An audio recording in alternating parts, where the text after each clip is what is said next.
네, 이승원의 세계는 그리고 우리는 함께하고 계시고요. 코로나19 확산 방지를 위해서 다시 한번 말씀드릴게요.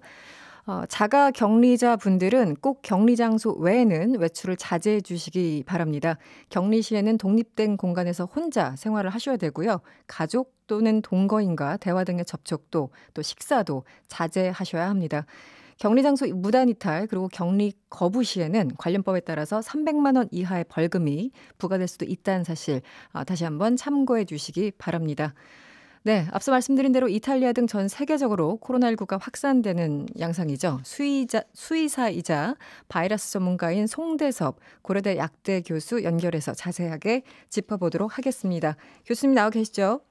예, 안녕하세요. 네, 안녕하세요. 지금 뭐 유럽, 중동, 미국 등등에서도 확진자가 계속 늘어나고 있습니다. 전 예. 세계적으로 대유행하는 이른바 팬데믹 그 단계에 온 것이 아닌가 이런 예. 지적이 있는데 교수님은 어떻게 보세요? 아직 WHO에서 공식적으로 그 팬데믹이라는 선언은 안 했지만요. 네네. 지금 상황적으로 보면 거의 팬데믹 상황인 게 맞고요. 어, 발생이 별로 없었던 남미에서도 지금 사망자가 나오기 시작해서 거의 네, 팬데믹 상황으로 가고 있는 것으로 보입니다. 네, 사실은 팬데믹이라는 것이 어떤 수학 공식처럼 어떤 정확한 기준이 있는 건 아니에요. 네. 그 사전적인 의미로 팬데믹이라 하면 대유행인데 음, 동시다발적으로 여러 대륙에서 네, 많은 사망자와 많은 확진자가 나오는 것이 기준이 되는 것인데 네. 지금은 거의 팬데믹 선언이 임박한 것으로 보입니다.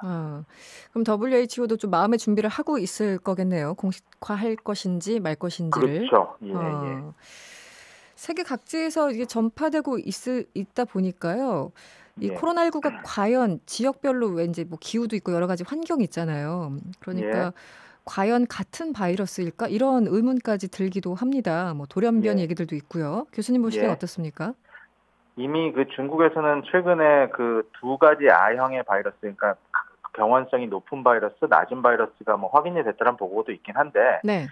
공식적으로 나온 바로는 아직까지는 돌연변이가 어떤 특징적으로 확인이 된 바는 아니고요. 네. 우리나라에서 최근에 유전자 염기 서열을 밝혔던 바와 같이 네. 일단은 중국에서 처음 확인된 바이러스와 거의 똑같은 바이러스가 네.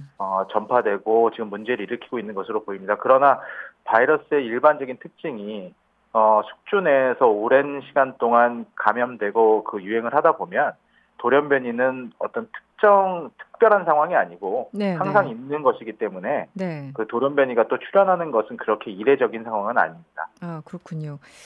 제가 조금 전에 말씀드린 것처럼 이 WHO에서 마음의 준비를 좀 하고 있을 것이다. 팬데믹을 공식화하는 그런 방안. 만약에 그렇다면 전 세계적인 대처 방법이 아예 좀 달라지나요? 어떻습니까? 특별하게 달라질 것은 없을 거라고 생각하는 이유가요. 네. 우리나라도 이미 심각 단계를 선포했고, 네네. 심각 단계에 해당하는 대응을 하고 있기 때문에 네. 사실은 뭐 실제적인 어떤 액션에 있어서 대응책에 있어서 팬데믹이라고 선언을 한 이후에 뭔가가 특별하게 달라진다.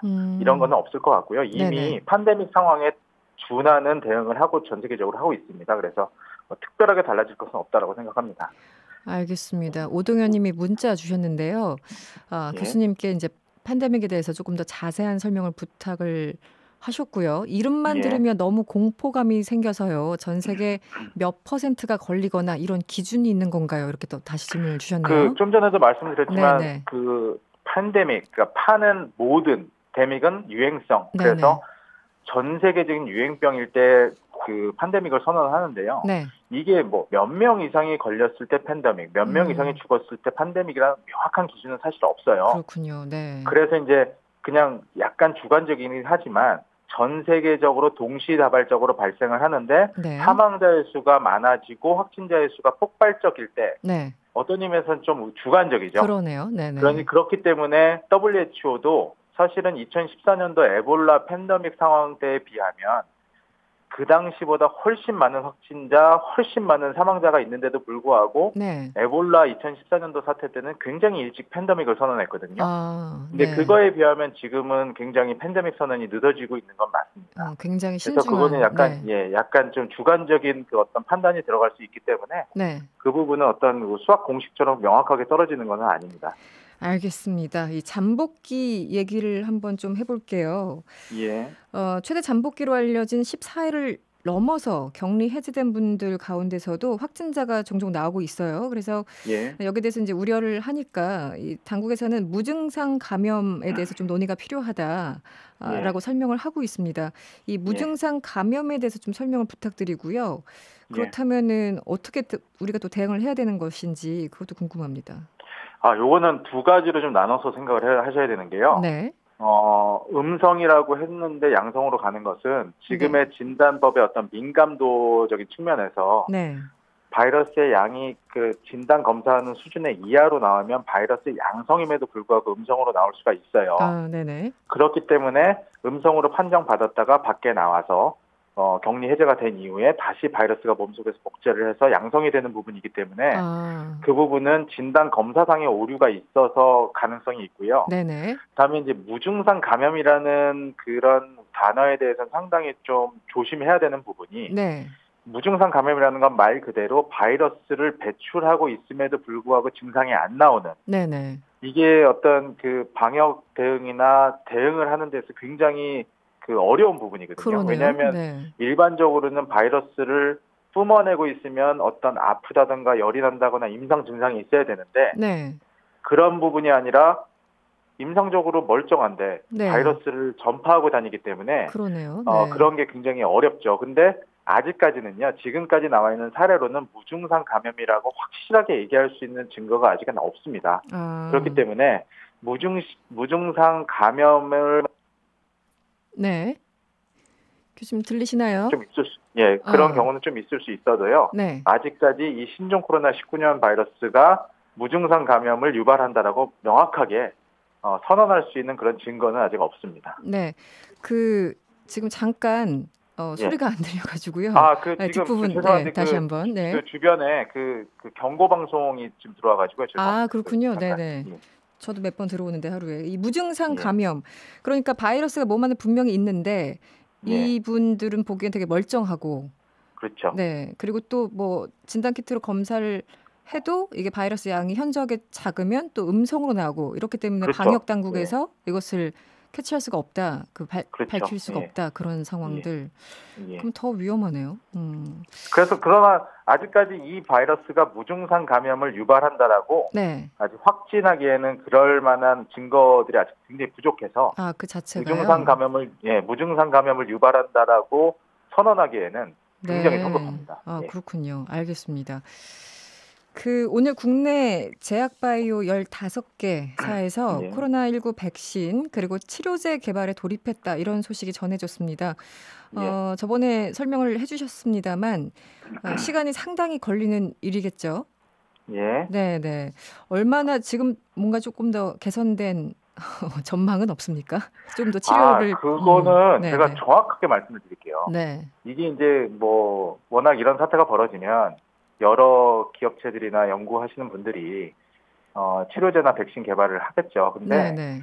이게 물리적으로 필요한 시간이 있어요. 네네. 그래서 지난 2015년도 메르스 사태를 계속 예를 드는데 그렇게 우리나라가 굉장히 심한 피해를 입고 경제적인 피해를 입었음에도 불구하고 굉장히 많은 팀들이 메르스 백신 개발에 돌입을 했거든요. 네. 그런데 아직까지도 실제 상용화된 백신이 없습니다. 5년이 지났는데. 아직도요. 네. 예.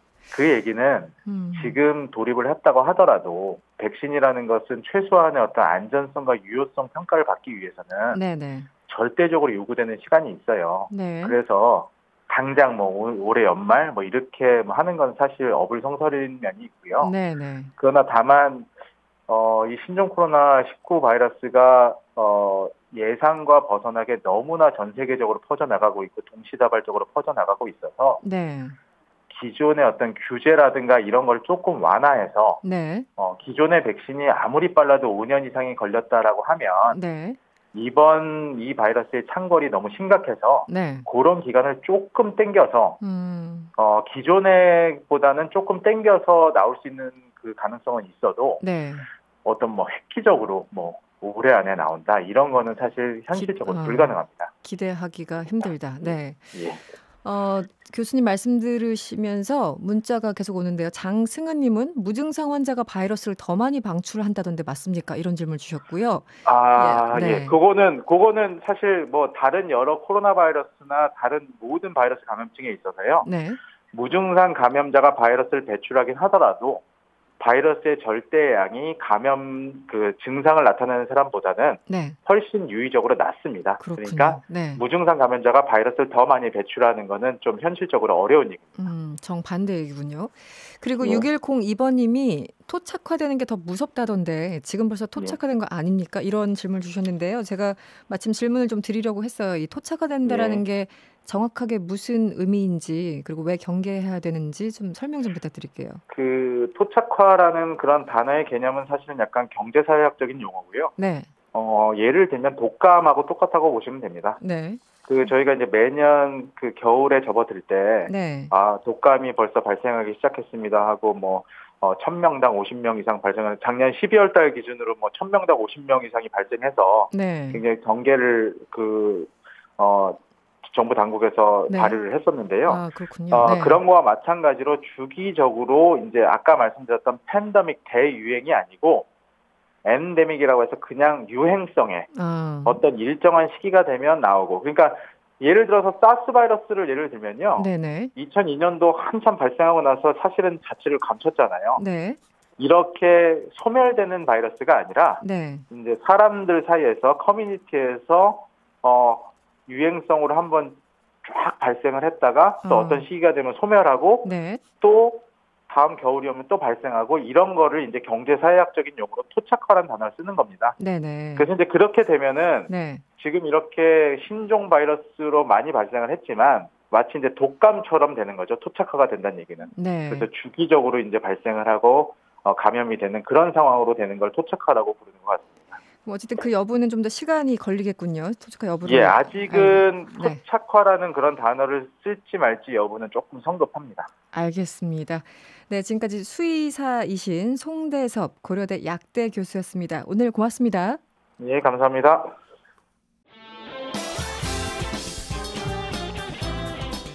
여러분의 퇴근길을 꽉 채워드립니다. 평일 저녁 6시 5분 이승원의 세계는 그리고 우리는